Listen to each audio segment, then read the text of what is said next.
Mi nombre es Ricardo Fuentes. Tengo 65 años y lo que pasó en el aniversario de mi hijo Miguel cambió para siempre la relación con mi familia. Era el cumpleaños número 30 de mi muchacho, una celebración que habíamos estado organizando durante semanas en mi propia casa, cuando mi nuera Valentina soltó una frase que me partió el corazón y me hizo explotar de una manera que nunca imaginé. «Ay, Ricardo, qué cómodo debe ser vivir gratis», me dijo delante de todos los invitados, como si yo fuera un mantenido en mi propia casa.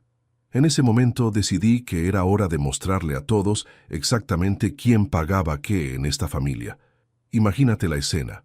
Ahí estaba yo, disfrutando de la fiesta de mi hijo en el jardín de la casa que construí con mis propias manos, viendo a mis nietos correr entre las mesas que había armado especialmente para la ocasión, cuando Valentina decidió humillarme delante de 40 invitados. La frase no salió de la nada, surgió porque yo había comentado que el asado estaba quedando perfecto y ella, con esa sonrisa falsa que siempre ponía cuando quería lastimarme, me respondió con esas palabras envenenadas. Lo que Valentina no sabía es que yo llevaba años aguantando sus comentarios despectivos, sus indirectas sobre mi situación económica, sus insinuaciones de que era una carga para la familia. Pero lo que ella tampoco sabía es que este viejo que aparentaba vivir de una pensión modesta tenía más recursos de los que cualquiera de ellos imaginaba. Y esa noche, delante de todos, decidí que era hora de que supieran la verdad. Para que entiendan toda esta historia, tengo que contarles cómo llegué hasta acá. Mi nombre es Ricardo Fuentes y toda mi vida he sido un hombre trabajador, honesto, que siempre puso a la familia por delante de todo. Empecé trabajando como mecánico en un taller cuando tenía 18 años, recién salido del servicio militar. Era el año 1978, una época difícil en nuestro país, pero yo tenía las ganas de salir adelante y las manos para hacerlo. Conocí a Carmen, mi esposa, en un baile del barrio. Era una mujer hermosa, inteligente, que trabajaba como enfermera en el hospital público. Nos casamos después de 3 años de noviazgo y decidimos que íbamos a construir algo grande juntos. Carmen siguió trabajando en el hospital mientras yo me las ingeniaba para ganar cada vez más plata en el taller. Miguel nació 5 años después de que nos casáramos. Era nuestro primer hijo, nuestro orgullo, el niño que iba a tener todas las oportunidades que nosotros no habíamos tenido. Después llegó Patricia, 2 años más tarde, una familia perfecta, como habíamos soñado. Pero yo tenía ambiciones más grandes que ser empleado toda la vida. Había notado que en la ciudad faltaban talleres mecánicos bien equipados, con herramientas modernas que pudieran atender a los autos nuevos que empezaban a llegar al país. Así que decidí arriesgar todo lo que tenía para abrir mi propio taller. Carmen me apoyó desde el primer día. «Ricardo», me dijo, «vos tenés talento para esto. Si no lo intentás ahora, te vas a arrepentir toda la vida». Con sus ahorros de enfermera y los míos de mecánico, más un préstamo que pedimos en el banco, alquilamos un galpón en la zona industrial y compramos las herramientas básicas. Los primeros años fueron duros. Había días que no venía ni un cliente, y yo me quedaba limpiando herramientas para no volverme loco. Carmen venía al taller después de terminar su turno en el hospital, me traía un mate cocido caliente y se sentaba conmigo a repasar las cuentas. «Ricardo», me decía, «esto va a funcionar. Solo tenemos que tener paciencia». Pero la paciencia se volvía difícil cuando pasaban días enteros sin que sonara el teléfono.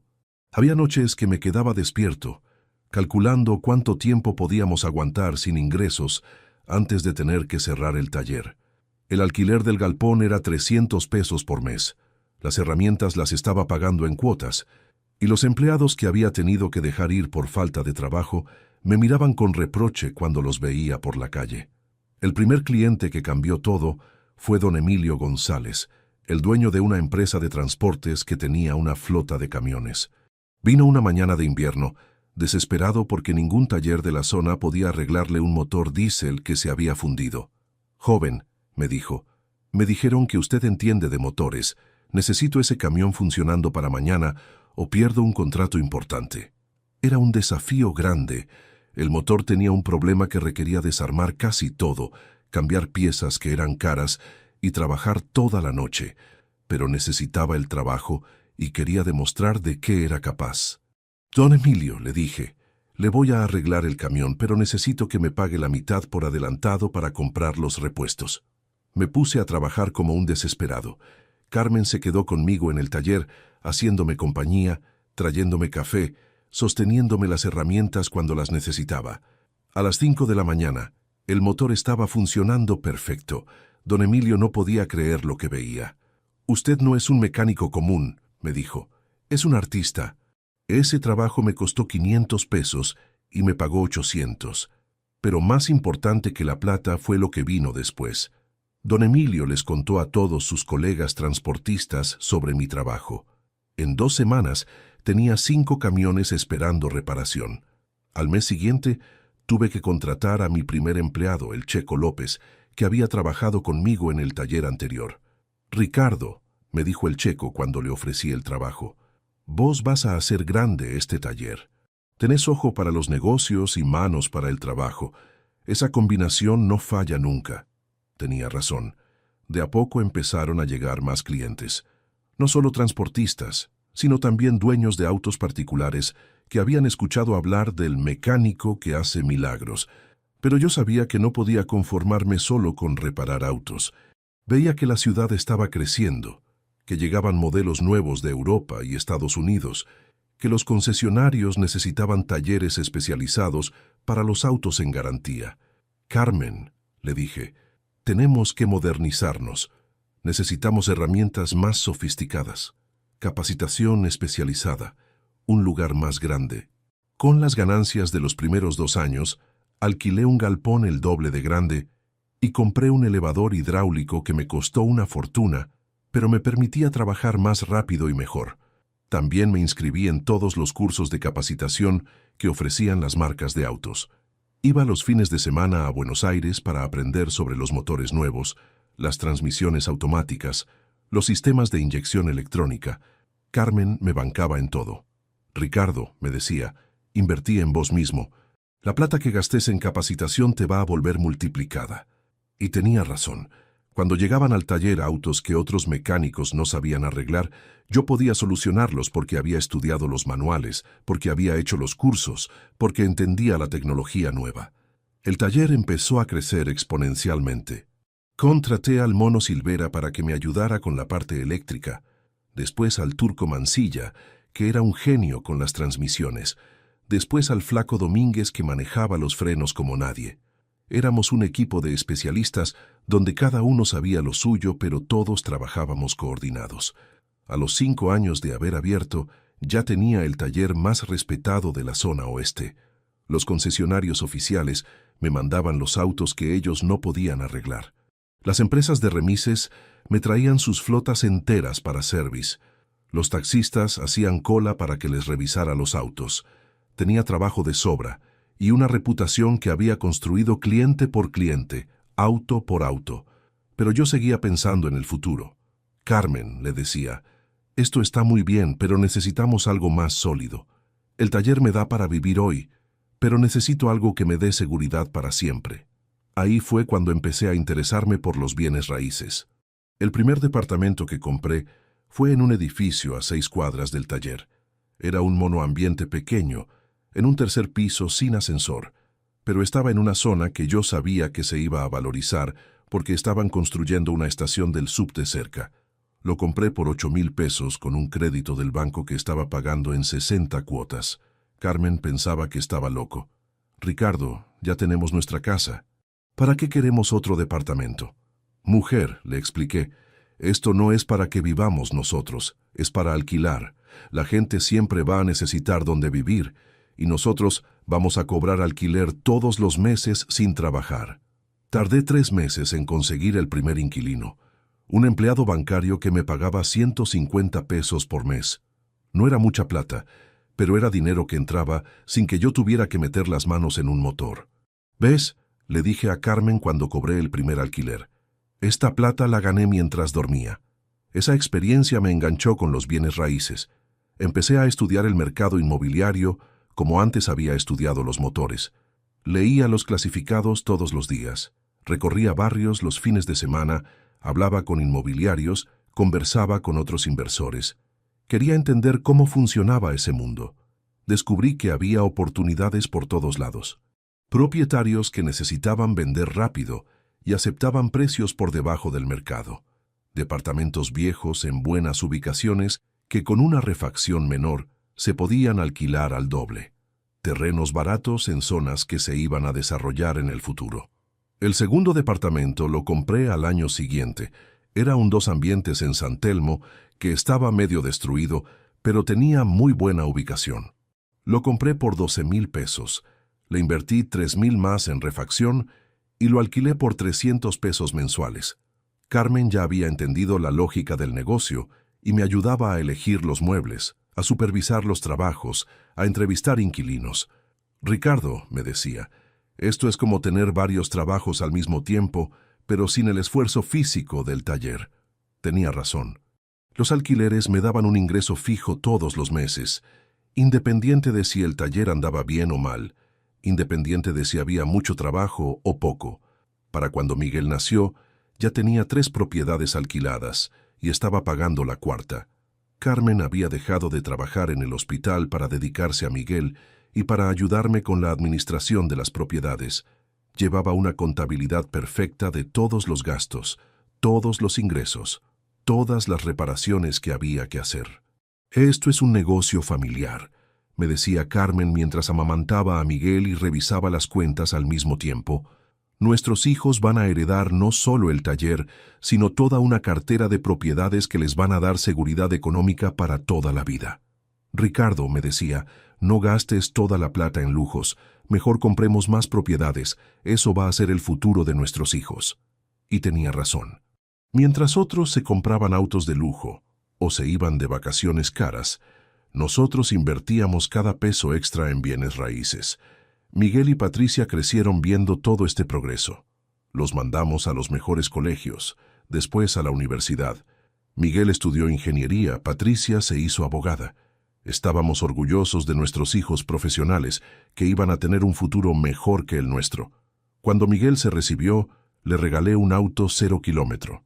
Cuando Patricia se graduó, le pagué un viaje a Europa con las amigas. No porque tuviera plata de sobra, sino porque quería que mis hijos sintieran que todo su esfuerzo valía la pena. Miguel conoció a Valentina en la universidad. Era una chica de una familia de clase media. Estudiaba arquitectura. Parecía educada y correcta. Al principio me cayó bien. Era atenta conmigo, respetuosa con Carmen, se llevaba bien con Patricia. Esta muchacha va a ser una buena esposa para Miguel, le dije a Carmen después de conocerla. Se casaron 3 años después de recibirse. Yo les pagué la fiesta, la luna de miel, les ayudé con el departamento donde se fueron a vivir. Valentina me agradecía todo con mucha efusividad. Suegro, usted es tan generoso, me decía. Miguel tiene suerte de tener un papá así. Los primeros años del matrimonio fueron buenos. Valentina y Miguel venían a casa los domingos a almorzar. Ella traía postres, yo hacía asado, Carmen preparaba ensaladas, Patricia venía con su novio. Éramos una familia unida. Después llegaron los nietos. Primero Sebastián, después Lucía. 2 angelitos que se convirtieron en la luz de nuestros ojos. Carmen y yo los cuidábamos cuando Miguel y Valentina tenían compromisos laborales. Los llevábamos de paseo, les comprábamos juguetes, les contábamos cuentos.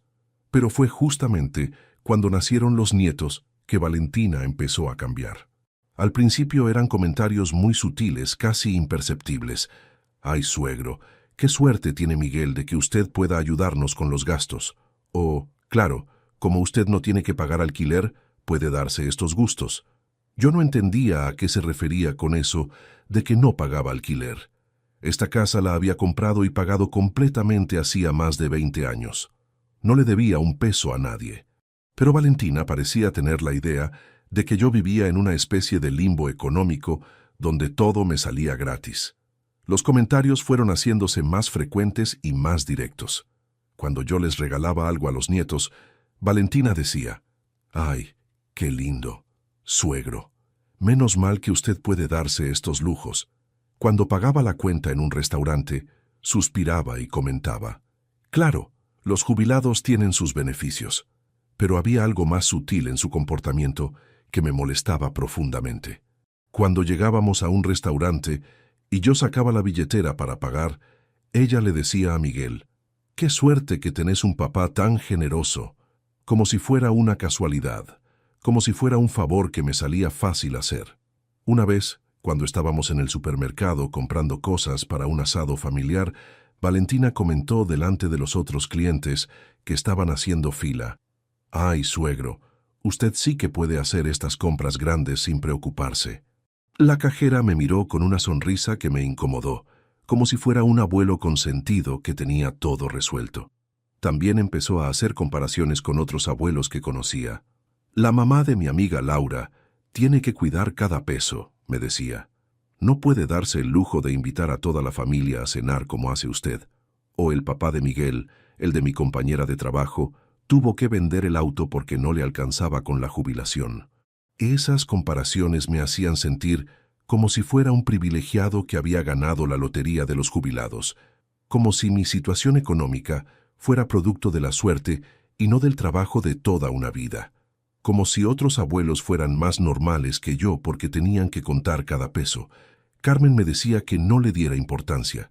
«Ricardo, Valentina es joven, no entiende cómo funcionan las cosas.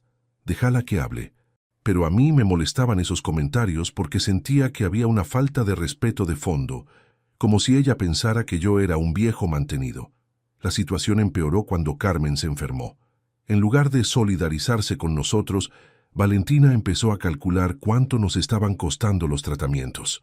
«Suegro», me dijo una vez, «estos médicos privados cobran una fortuna. ¿No sería mejor que Carmen se atienda en el hospital público?». Le expliqué que Carmen había trabajado toda la vida como enfermera en el hospital público y que ahora quería atenderse en el sector privado. «Valentina», le dije, «tu suegra se merece la mejor atención médica que yo pueda pagarle». Pero ella insistía con que estaba gastando demasiado dinero. «Es que usted no se da cuenta de lo que cuestan estos tratamientos», me decía. «Con esa plata podría hacer muchas otras cosas».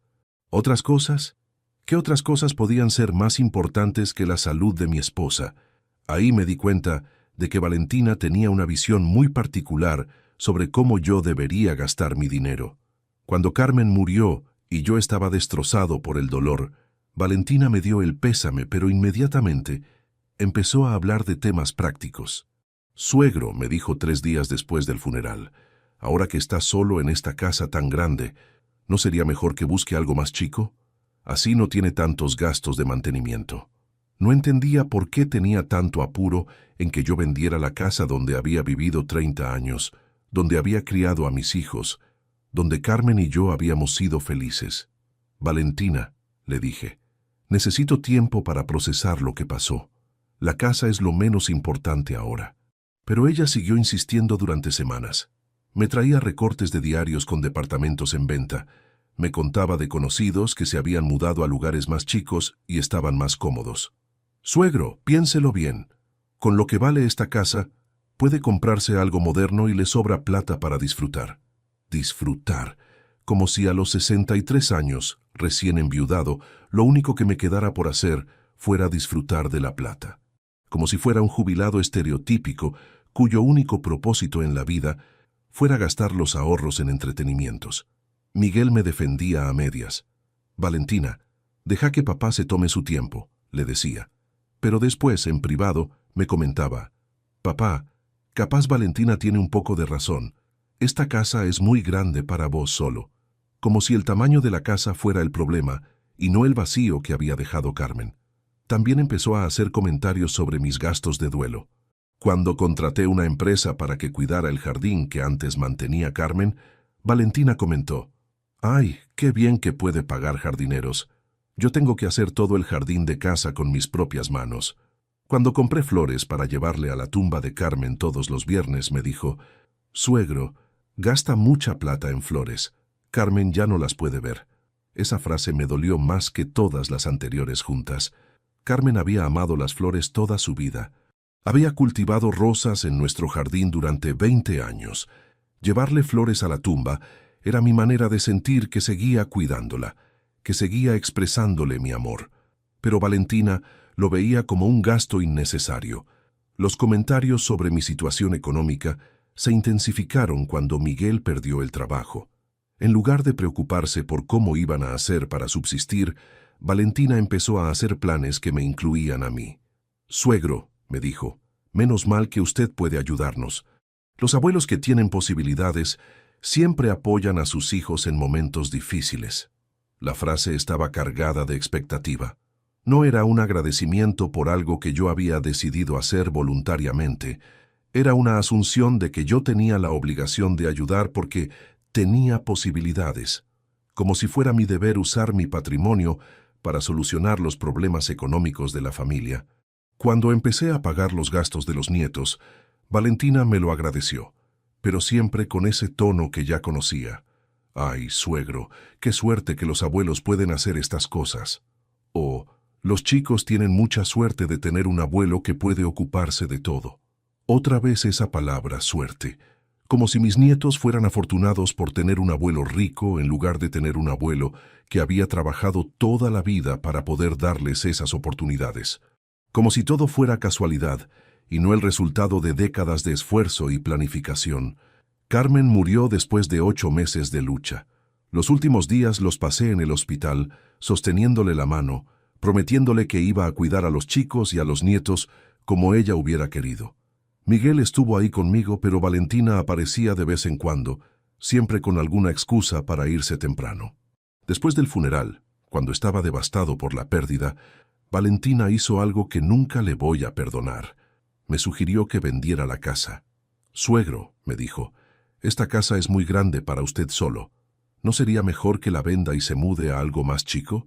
Así podría disfrutar de la plata». No entendía por qué tenía tanto interés en que vendiera mi casa. Miguel me explicó después que Valentina creía que parte de esa plata me iba a sobrar y se la podría dar a ellos. Como si la casa fuera un activo que tenía que liquidar para repartir entre la familia.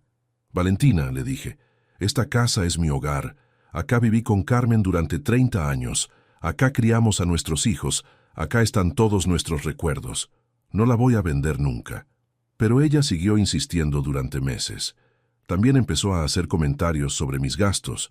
Si yo compraba ropa nueva, decía, «Ay, suegro, qué elegante. Se nota que no tiene preocupaciones económicas». Si salía a cenar con algunos amigos jubilados, comentaba, «Qué lindo ser pensionado y poder salir tanto». Miguel defendía a su mujer. «Papá, Valentina no dice esas cosas con mala intención. Es su manera de expresarse». Pero yo sabía que había algo más profundo. Valentina había construido una imagen de mí como un viejo que vivía cómodamente sin trabajar, como si mi jubilación fuera un privilegio inmerecido. Lo que ella no sabía es que mi jubilación no era solo la pensión del gobierno. Durante todos los años que trabajé, además de manejar el taller y comprar propiedades, había hecho otras inversiones. Tenía acciones en varias empresas, depósitos a plazo fijo, bonos del gobierno. Había construido un patrimonio sólido que me permitía vivir bien sin depender de nadie. Pero nunca hablé de estos temas con Miguel y Valentina. Primero porque consideraba que mis finanzas eran un asunto privado. Segundo porque quería que ellos hicieran su propia vida sin pensar en herencias o en plata que pudieran recibir en el futuro. El problema es que Valentina interpretaba mi discreción como una señal de que yo tenía recursos limitados, pero vivía por encima de mis posibilidades gracias a la generosidad de otros. En su mente, yo era una especie de jubilado acomodado que se las arreglaba para vivir bien sin pagar por nada. La situación empeoró cuando Miguel perdió el trabajo hace 6 meses. Era una empresa de ingeniería que cerró por la crisis económica. De la noche a la mañana, él se quedó sin ingresos, con 2 hijos pequeños y una mujer que estaba acostumbrada a cierto nivel de vida. Yo inmediatamente me ofrecí a ayudar. «Miguel», le dije, «no te preocupes por la plata. Yo me hago cargo de los gastos de los nietos hasta que consigas algo nuevo». Le empecé a pagar el colegio de Sebastián y Lucía. Les compraba la ropa, cubría los gastos médicos, todo lo que hiciera falta. Pero en lugar de estar agradecida, Valentina empezó a hacer comentarios más ácidos. «Claro», decía, «como usted no tiene gastos, puede ayudarnos». O «menos mal que los jubilados tienen sus beneficios y pueden darse el lujo de mantener a los nietos». Mantener a los nietos, como si fuera una carga en lugar de un placer, como si fuera una obligación que me correspondía por el simple hecho de ser el abuelo. Y siempre con esa insinuación de que yo podía hacerlo porque no tenía gastos, como si viviera en una burbuja donde todo me salía gratis. Miguel consiguió trabajo hace 2 meses, pero Valentina siguió con los comentarios. Ya se había acostumbrado a verme como el suegro que vivía cómodo y podía permitirse ser generoso. En su cabeza, yo era una especie de jubilado de lujo que tenía pocos gastos y mucha plata disponible. Por eso, cuando llegó el momento de organizar el cumpleaños número 30 de Miguel, decidí que la fiesta fuera en mi casa. «Hijo», le dije, «tu cumpleaños se festeja acá, en familia, como siempre». Miguel estaba contento con la idea. Valentina también, aunque por razones diferentes. «Qué bueno, suegro», me dijo. «Así no tenemos que gastar en alquilar un salón». Siempre volvía al tema de los gastos, como si todo fuera una cuestión de conveniencia económica en lugar de cariño familiar. Empezamos a organizar la fiesta 3 semanas antes. Yo me hice cargo de todo: el alquiler de las mesas y sillas, la decoración, la comida, las bebidas, el DJ, todo. Le dije a Miguel que no se preocupara por nada, que era mi regalo de cumpleaños para él. Valentina me ayudaba con la organización, pero siempre con comentarios que me molestaban. «Ay, suegro, qué suerte que puede hacer estas cosas. Los jubilados tienen más tiempo libre que nosotros. O claro, como usted no tiene que trabajar, puede ocuparse de todos estos detalles». No trabajar, como si los 47 años que había trabajado como un animal en el taller no contaran para nada. Como si mi jubilación fuera un premio que me había ganado en la lotería en lugar del resultado de décadas de esfuerzo. El día del cumpleaños llegó y todo estaba perfecto. Había invitado a 40 personas, familiares, amigos de Miguel, compañeros de trabajo, algunos vecinos. El jardín estaba decorado con globos dorados. Había 2 mesas largas con mantel blanco, una parrilla que había alquilado especialmente para la ocasión. Yo mismo me ocupé del asado. Había comprado la mejor carne de la carnicería, chorizos caseros, morcillas, todo de primera calidad. También había ensaladas que había preparado Patricia, empanadas que había hecho mi cuñada Teresa, postres que había traído cada invitado. El ambiente era hermoso. Los chicos corrían por el jardín. Los grandes charlaban en las mesas. Miguel estaba feliz rodeado de toda su gente. Yo me sentía orgulloso de haber podido organizar una fiesta tan linda para mi hijo. Pero Valentina tenía que arruinar todo. Estaba hablando con un grupo de amigas del trabajo de Miguel, contándoles no sé qué historia, cuando yo me acerqué a la mesa donde estaba el asado para ver si estaba en su punto. «Está perfecto», comenté, más para mí mismo que para nadie en particular. «Le falta apenas unos minutos más y va a quedar como a mí me gusta». Era un comentario inocente, del tipo que hace cualquier persona que está cocinando. Pero Valentina, que había escuchado mi comentario, se dio vuelta hacia mí con esa sonrisa que ya conocía muy bien. Era la sonrisa que ponía cuando estaba a punto de decir algo hiriente. «Ay, Ricardo», me dijo, con un tono dulce pero venenoso, «qué cómodo debe ser vivir gratis. Uno puede dedicarse a hacer asados perfectos cuando no tiene preocupaciones». El silencio que se hizo en la mesa fue inmediato. Las amigas de Miguel me miraron con cara de incomodidad. Algunos invitados que estaban cerca dejaron de hablar. Miguel, que estaba del otro lado del jardín, no había escuchado el comentario, pero yo sí lo había escuchado, y esta vez no lo iba a dejar pasar. Después de años de aguantar sus indirectas, sus insinuaciones, sus comentarios despectivos, había llegado el momento de ponerle los puntos sobre las íes. «Valentina», le dije, con una voz que sonó más firme de lo que yo esperaba, «creo que tenemos que hablar de este tema delante de todos, ya que vos elegiste sacarlo delante de todos». Me saqué el delantal que tenía puesto y le pedí a Patricia que se hiciera cargo del asado. «Miguel», le grité a mi hijo, «vení acá, por favor. Tengo algo importante que decirles a todos». Miguel se acercó con cara de preocupación. Los demás invitados también se fueron juntando alrededor nuestro, intuyendo que algo importante estaba por pasar. «Familia y amigos», dije, dirigiéndome a todos los presentes. Mi nuera Valentina acaba de hacer un comentario sobre que yo vivo gratis, y creo que es hora de aclarar algunas cosas que quizás no todos saben. Valentina se había puesto pálida, dándose cuenta de que había metido la pata. Saqué mi billetera, y de ahí saqué la factura del alquiler de mesas y sillas que había pagado esa semana. Esta es la factura de las mesas y sillas que alquilé para hoy, dije, mostrándola a todos. 600 pesos, los pagué yo. Después, saqué la factura de la carnicería. Esta es la factura de la carne que compramos para el asado. 800 pesos de carne premium para que todos ustedes coman bien. Los pagué yo. Algunos invitados empezaron a murmurar, entendiendo hacia dónde iba la cosa.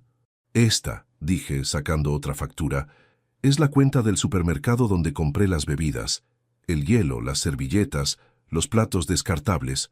400 pesos. Los pagué yo. Valentina me miraba con ojos suplicantes, pero yo ya había decidido que esta conversación iba hasta el final. Ah, agregué, y esta es la factura del DJ que contraté para que tengamos música. 500 pesos por toda la tarde. Los pagué yo. El silencio en el jardín era total. Todos estaban pendientes de lo que iba a decir.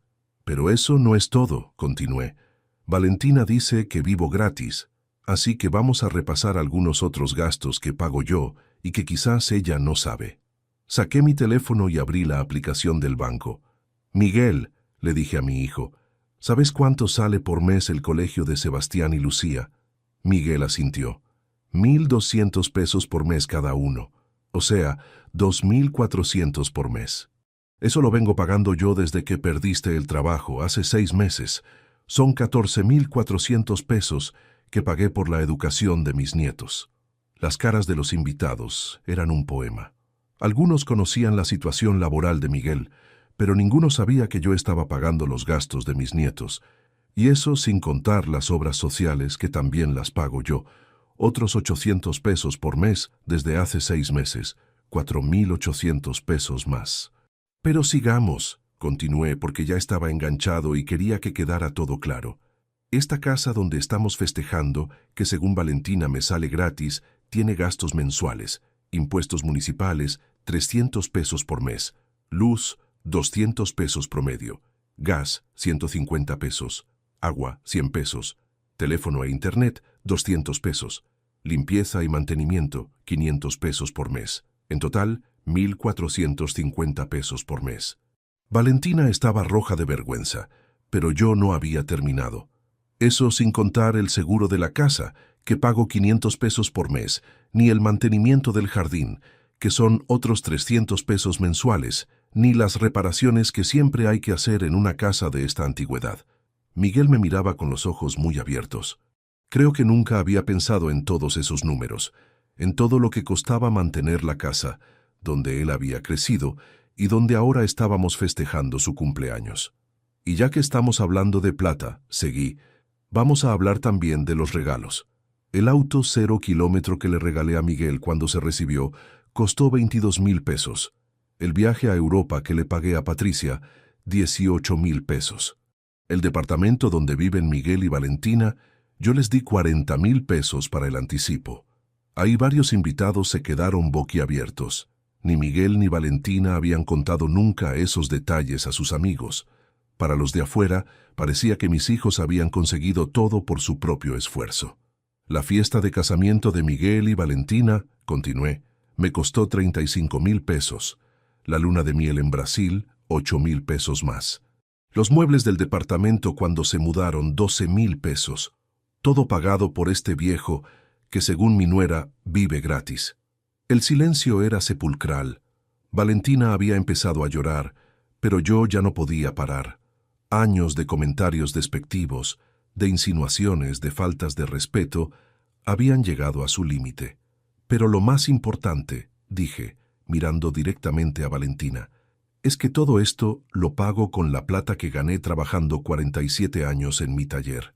No vivo gratis. No soy un mantenido. No dependo de la caridad de nadie.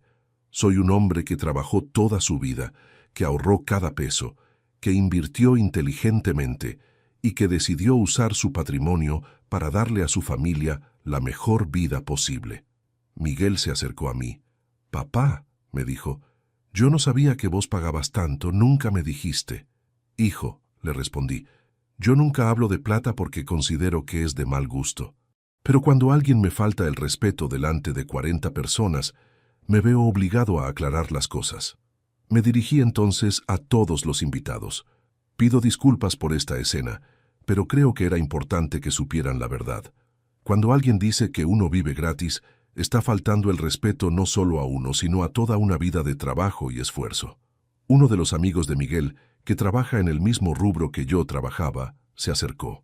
Don Ricardo, me dijo, yo sabía que usted había tenido un taller muy exitoso, pero no tenía idea de todo lo que había logrado.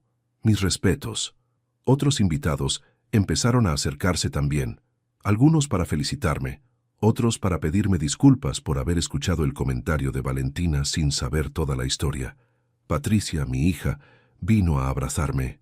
Papá, me dijo, estoy orgullosa de vos. Ya era hora de que pusieras las cosas en su lugar. Le agradecí el apoyo, pero me sentía triste de que haya tenido que llegar a esta situación. Valentina se había ido al baño a llorar. Miguel fue a buscarla y estuvieron hablando durante 20 minutos. Cuando volvieron, ella se acercó a mí. Suegro, me dijo, pido disculpas. No tenía idea de todo lo que usted hace por nosotros. Mis comentarios fueron muy injustos. Valentina, le respondí, el problema no es que no supieras los números exactos. El problema es que durante años me trataste como si fuera un viejo mantenido que vive de arriba, como si mis aportes a esta familia fueran poca cosa. Eso es lo que me dolió. Miguel también se disculpó. Papá, tendría que haber defendido a ustedes cuando Valentina hacía esos comentarios. Me di cuenta de que nunca le expliqué bien cuál era tu situación real. Le dije que no se preocupara, que entendía que era difícil estar en el medio de esa situación. Pero lo más importante que les dije fue esto. Lo que pasó hoy no puede volver a pasar. Yo los quiero mucho a ustedes y a mis nietos, pero no voy a tolerar más faltas de respeto. Si alguien considera que soy una carga, prefiero que me lo diga directamente en lugar de andar haciendo comentarios por atrás. La fiesta siguió, pero el ambiente había cambiado. Algunos invitados se acercaron para preguntarme detalles sobre mi carrera profesional, sobre las inversiones que había hecho, sobre cómo había logrado construir un patrimonio tan sólido. Me di cuenta de que muchos me veían de una manera diferente después de saber toda la historia. Cuando se terminó la fiesta y se fueron todos los invitados, nos quedamos solos en familia. Miguel y Valentina me ayudaron a limpiar y a guardar todas las cosas. Había un clima raro, como después de una tormenta. «Papá», me dijo Miguel mientras guardábamos las sillas, «quiero que sepas que Valentina y yo hablamos y decidimos algunas cosas. Primero, te vamos a devolver toda la plata que nos prestaste para el anticipo del departamento. Segundo, a partir de ahora vamos a pagar nosotros los gastos de los chicos. Y tercero, vamos a venir todos los domingos a visitarte, no porque necesites compañía, sino porque nosotros necesitamos pasar tiempo con vos». Valentina agregó, «Suegro, quiero que sepa que no era mi intención ofenderlo. Crecí en una familia donde siempre faltaba plata y me acostumbré a pensar que todos los que viven bien es porque tienen algún tipo de ventaja. Nunca me puse a pensar en todo el trabajo que hay detrás. Les agradecí las disculpas, pero les aclaré que no era necesario que me devolvieran la plata. Miguel, le dije, yo no les presté esa plata esperando que me la devuelvan. Se las di porque quería que tuvieran su casa propia. Esa sigue siendo mi intención. Pero sí quiero, agregué, que entiendan que todo lo que tengo es el resultado de una vida de trabajo. No me cayó del cielo, no me lo regaló nadie, no vivo de favores ni de subsidios. Me lo gané trabajando y tomando decisiones inteligentes durante décadas. Esa noche, después de que se fueron, me quedé solo en el jardín recogiendo los últimos restos de la fiesta. Pensé en Carmen y en lo orgullosa que habría estado de ver cómo había defendido mi dignidad. Pensé también en todo el camino recorrido, desde aquel joven mecánico que empezó con las manos vacías, hasta este señor de 65 años que había logrado darle a su familia una vida digna. Pero sobre todo pensé en la importancia de hacerse respetar. Durante años había tolerado los comentarios de Valentina porque no quería generar conflictos en la familia. Había permitido que me tratara como si fuera un jubilado de segunda categoría que vivía de la generosidad ajena. Y eso había sido un error. A veces es necesario plantarse, aunque sea doloroso. A veces hay que mostrar las cartas, aunque uno prefiera ser discreto. Y a veces hay que defender la dignidad propia, aunque eso incomode a otros. Han pasado 3 meses desde el cumpleaños de Miguel. Las cosas en la familia han mejorado mucho.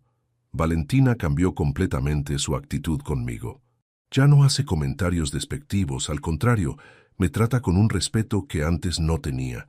Miguel también está más atento, más consciente de todo lo que hago por la familia. Pero el cambio más importante no fue solo en la superficie. Una semana después del cumpleaños, Valentina vino sola a casa para hablar conmigo. Era un martes por la tarde, los chicos estaban en el colegio y Miguel en el trabajo. «Suegro», me dijo, «quiero pedirle perdón de verdad, no solo por el comentario del otro día, sino por todos estos años». Me explicó que había crecido en una familia donde la plata siempre era un problema.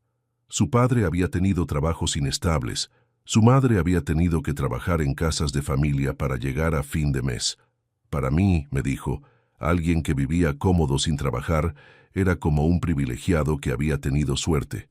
No entendía que detrás de esa comodidad podía haber décadas de esfuerzo. También me contó algo que no sabía. Durante el último año, ella había estado presionando a Miguel para que me pidiera plata prestada para comprarse un auto nuevo.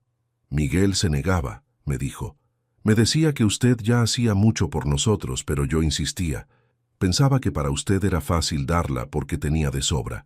Suegro, siguió diciéndome, cuando usted mostró todas esas facturas, cuando explicó todo lo que gastaba y todo lo que nos había dado, me di cuenta de que yo había estado viendo las cosas al revés. No es que usted viva gratis, es que nosotros vivimos mejor gracias a su generosidad. Esa conversación me llegó al corazón porque vi que había sido sincera. No era solo una disculpa de compromiso para mantener la paz familiar. Era un reconocimiento genuino de que había estado equivocada durante años. Miguel también cambió después del cumpleaños. Empezó a preguntarme sobre mi pasado laboral, sobre las inversiones que había hecho, sobre cómo había logrado construir un patrimonio tan sólido. «Papá», me dijo una tarde, «yo nunca entendí realmente todo lo que habías logrado. Para mí eras el papá que tenía un taller exitoso, pero no dimensionaba que habías construido todo un imperio». Le expliqué que no había sido casualidad ni suerte. «Miguel», le dije, «todo lo que tengo es el resultado de trabajar duro, ahorrar cada peso, tomar riesgos calculados y reinvertir las ganancias en lugar de gastarlas en lujos». También le conté sobre las veces que Carmen y yo habíamos sacrificado vacaciones para comprar una propiedad, sobre las noches que me había quedado estudiando manuales de mecánica para especializarme, sobre las decisiones difíciles que había tomado para hacer crecer el negocio. «Papá», me dijo, «quiero que me enseñes. Quiero aprender a manejar la plata como vos. Quiero hacer inversiones inteligentes. Quiero construir un patrimonio para mis hijos». Esa conversación fue uno de los momentos más importantes que tuvimos después de la muerte de Carmen. Por fin, mi hijo valoraba no solo lo que había logrado, sino cómo lo había logrado. Los domingos empezaron a ser diferentes también. Ya no era solo una visita de compromiso donde venían a almorzar y se iban rápido. Ahora se quedaban toda la tarde. Miguel me ayudaba con las tareas de la casa. Valentina conversaba conmigo sobre temas que antes evitaba. Los chicos jugaban en el jardín sin prisa. Pero lo más importante es que empezamos a hablar de temas de fondo. Miguel me consultaba sobre inversiones, sobre oportunidades de negocio, sobre cómo planificar el futuro económico de su familia. Valentina me preguntaba sobre mi experiencia como empresario, sobre los errores que había cometido, sobre las lecciones que había aprendido. Una tarde, mientras tomábamos mate en el jardín, Sebastián me hizo una pregunta que me marcó profundamente. «Abuelo», me dijo, «¿es verdad que vos construiste todo esto trabajando con las manos?» Le expliqué que sí, que había empezado como mecánico empleado y que de a poco había construido el taller, las propiedades, todo el patrimonio familiar. «Cuando sea grande», me dijo, «yo también quiero trabajar con las manos y construir cosas importantes». Ahí entendí que la confrontación del cumpleaños No había sido solo para defender mi dignidad, sino también para enseñarles a mis nietos el valor del trabajo y del esfuerzo. La semana pasada pasó algo que me confirmó que todo había cambiado realmente. Estábamos en una reunión familiar por el cumpleaños de Patricia, cuando uno de los invitados, que no conocía bien nuestra historia, hizo un comentario similar al que había hecho Valentina. «Don Ricardo», me dijo, «qué suerte tiene de poder vivir tan tranquilo con la jubilación». Esperé a ver qué pasaba. Valentina inmediatamente salió en mi defensa. «Disculpe», le dijo al señor, «pero mi suegro no vive de la jubilación. Construyó un patrimonio trabajando 47 años y ahora vive de las inversiones que hizo con su propio esfuerzo». Miguel agregó, «Mi papá es un ejemplo de lo que se puede lograr con trabajo duro y decisiones inteligentes». Me emocioné escuchándolos defender mi trayectoria, no porque necesitara que me defendieran, sino porque significaba que realmente habían entendido el mensaje. Habían comprendido que detrás de mi situación actual había décadas de trabajo, sacrificio y decisiones correctas. También cambió la manera en que mis nietos me veían. Antes era simplemente el abuelo que les compraba juguetes y los llevaba de paseo. Ahora empezaron a preguntarme sobre mi trabajo, sobre el taller, sobre cómo había construido todo lo que teníamos. Lucía, mi nieta menor, me dijo hace poco, «Abuelo, cuando seas muy viejito, yo te voy a cuidar como vos nos cuidás a nosotros». Esas palabras me llegaron al alma porque me demostraron que los valores se estaban transmitiendo correctamente. Mis nietos estaban aprendiendo que la familia se cuida mutuamente, que el esfuerzo se reconoce, que la generosidad se valora y se retribuye. El impacto de aquella confrontación fue mucho más amplio de lo que había imaginado. No solo cambió la dinámica familiar inmediata, sino que generó conversaciones importantes sobre valores, sobre trabajo, sobre respeto, sobre gratitud. Temas que antes se daban por sentados, pero que necesitaban ser hablados explícitamente. Patricia, mi hija, también se vio afectada positivamente. Me llamó unos días después del cumpleaños para decirme, «Papá, me alegra que hayas puesto las cosas en su lugar». Hacía tiempo que veía los comentarios de Valentina y me molestaban, pero no sabía cómo intervenir sin generar más conflictos. Me contó que ella también había tenido que defender mi trayectoria en reuniones sociales donde la gente asumía que yo era un jubilado típico. «Papá», me dijo, «la gente no entiende que se puede llegar a los 65 años con un patrimonio sólido si uno trabajó inteligentemente toda la vida. Están acostumbrados a que los mayores dependan de otros. Los domingos vienen a almorzar y el ambiente es mucho mejor. Valentina trae postres caseros, Miguel me ayuda con las tareas de la casa, los chicos juegan en el jardín como siempre, pero hay una diferencia. Ahora todos saben cuál es mi lugar en esta familia». La semana pasada, Sebastián, mi nieto mayor, me dijo algo que me llegó al corazón. «Abuelo», me dijo, «mi mamá me contó que vos trabajaste mucho para darnos todo lo que tenemos. Cuando sea grande, yo también voy a trabajar mucho para cuidar a mi familia». Ahí entendí que todo había valido la pena. No solo la escena del cumpleaños, sino todos los años de trabajo, todos los sacrificios, todas las decisiones inteligentes que había tomado para construir un patrimonio. No lo había hecho para acumular plata, lo había hecho para darles a mis hijos y nietos las herramientas para una vida mejor. Y vos que me escuchaste hasta acá, vos que me acompañaste en esta historia, quiero que sepas algo importante. No importa la edad que tengas, no importa cuánto hayas trabajado, no importa cuánto hayas logrado en la vida, nunca permitas que nadie te falte el respeto o te trate como si fueras una carga. El respeto no se regala, se gana. Y una vez ganado, hay que defenderlo. No hace falta ser agresivo, no hace falta lastimar a nadie, pero sí hace falta poner límites claros cuando alguien se pasa de la raya. Yo pude haber seguido aguantando los comentarios de Valentina para no generar conflictos. Pude haber fingido que no me molestaban sus indirectas sobre que vivía gratis. Pero el día que decidí plantarme y mostrar toda la verdad, no solo defendí mi dignidad, sino que también les enseñé a mis hijos y nietos una lección importante, que el trabajo honesto y el esfuerzo merecen respeto sin importar la edad que se tenga. Porque al final, no se trata de cuánto dinero tengas en el banco o cuántas propiedades poseas. Se trata de que reconozcan el esfuerzo que hiciste para llegar hasta donde llegaste. Se trata de que entiendan que detrás de cada logro hay años de sacrificio. Y se trata de que sepan que ser generoso con la familia no significa vivir gratis, sino todo lo contrario.